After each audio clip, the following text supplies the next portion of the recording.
السلام علیکم ورحمۃ اللہ۔ ہمارے اس واٹس ایپ چینل سنی جمیعت الاحناف میں لگ بھگ 1000 مفتیان کرام، علماء کرام، حفاظ و قراء شامل ہیں۔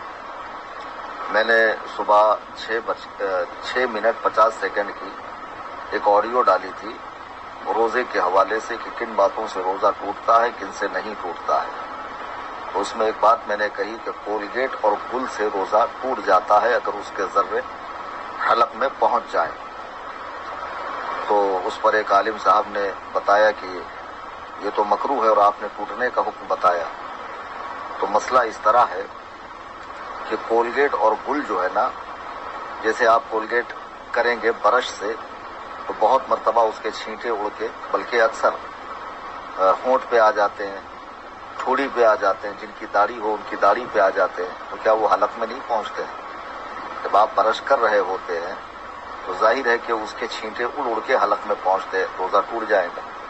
اور اسی طرح گل کا معاملہ، گروپ میں بہت سارے لوگ یورپ سے، امریکہ سے، آسٹریلیا سے، گلف سے ہیں، شاید وہ گل نہیں سمجھتے ہوں۔ تو گل ایک قسم کا منجن ہوتا ہے جو خالص تمباکو سے بنتا ہے، اور اتنا کڑک ہوتا ہے کہ کوئی پہلی مرتبہ اگر اس کو کر لے تو وہ چکرا جائے، اس کو وومیٹنگ ہونے لگے گی، یعنی وہ برداشت نہیں کر پائے گا۔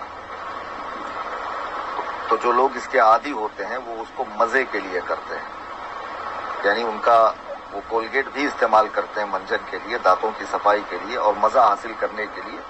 جیسے لوگ کھینی کھاتے ہیں، سورتی کھاتے ہیں، ویسے ہی گل استعمال کرتے ہیں۔ اب گل کے استعمال کا ایک طریقہ یہ ہے کہ اگر بطور منجن اس کو استعمال کیا، گل اور کولگیٹ کو، یعنی میں انگلی پہ لگایا اور دانتوں میں پھیر کر فوراً کلی کر دی، تب تو کوئی حرج نہیں ہے۔ یعنی اگر اس کا کوئی ذرہ حلق میں نہیں گیا تو روزہ نہیں ٹوٹے گا، لیکن اگر اس کو رکھا رہا تو دھیرے دھیرے اس کے ذرات حلق میں اترتے ہیں، اس سے روزہ ٹوٹے گا۔ اور صرف لگا کر کلی کر دی، اگر یہ بھی بلا ضرورت ہو تو یہ بھی مکروہ ہے، اور مکروہ بھی ایسا نہیں، یہ کراہت درجہ تحریمی میں ہے، یعنی حرام کے قریب ہے۔ جب فقہائے کرام کسی چیز کو فقط مکروہ کہیں تو مکروہ مطلق سے ہمیشہ مکروہ تحریمی مراد ہوتا ہے، اس کو یاد رکھنا چاہیے۔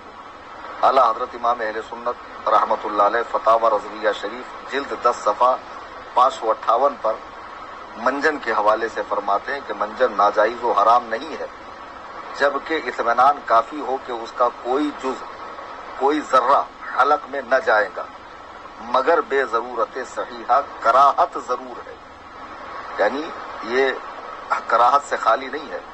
اسی طرح فتاوی فیض الرسول جلد 1 صفحہ 314 پر ہے کہ حالت روزہ میں کسی طرح کا منجن یا کولگیٹ وغیرہ کا استعمال بلا ضرورت صحیحہ مکروہ ہے۔ اگر اس کا کچھ حصہ حلق میں چلا گیا اور حلق میں اس کا مزہ محسوس ہوا تو روزہ جاتا رہا، اگر حلق میں مزہ بھی محسوس ہوا تو روزہ جاتا رہا۔ اب جو لوگ کولگیٹ یا گل کرتے ہیں وہ بتائیں کیا اس کا مزہ حلق میں نہیں محسوس ہوتا ہے؟ شاید ہی کوئی بہت محتاط آدمی اس طرح کا ہو کہ جس کو اتنا کنٹرول ہو کہ اس کا مزہ حلق میں محسوس نہ ہو، وہ شاید میں ہی کوئی ہوگا، شاید و باید۔ تو بہرحال اگر وہ بھی بلا ضرورت کر رہا ہے تو اس کے لیے بھی مکروہ ہے، اور ضرورت کے ساتھ ہے تب تو کوئی حرج نہیں۔ اور پھر میں کہتا ہوں کہ حالت روزہ میں اس کی حاجت ہی کیا ہے؟ آپ سب سے بہتر مسواک کیجئے، مسواک کی کتنی فضیلت آئی ہے۔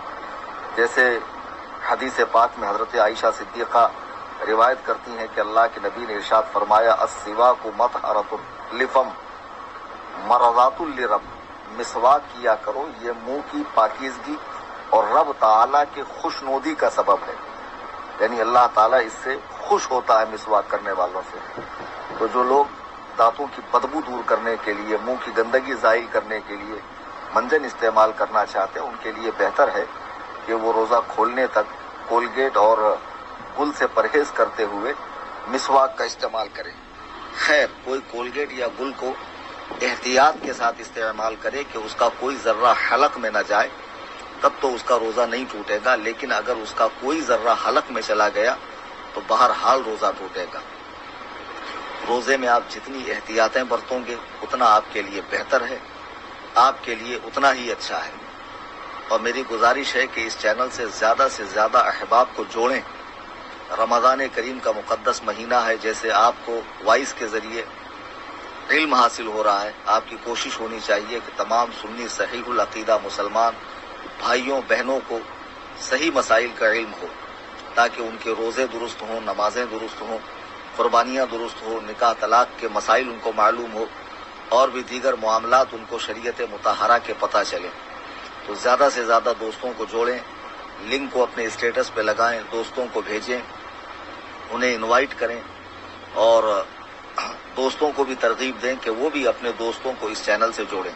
انشاءاللہ الرحمن اسی طرح آپ کی شرعی رہنمائی قرآن و سنت کی روشنی میں ہوتی رہے گی. اور کوئی مسئلہ سمجھ میں نہ آئے تو آپ بلا شک و شبہ اس چینل کا اگر کوئی مسئلہ سمجھ میں نہ آئے تو پوچھ لیا کریں، تفصیل کے ساتھ مزید عرض کروں گا انشاءاللہ میں.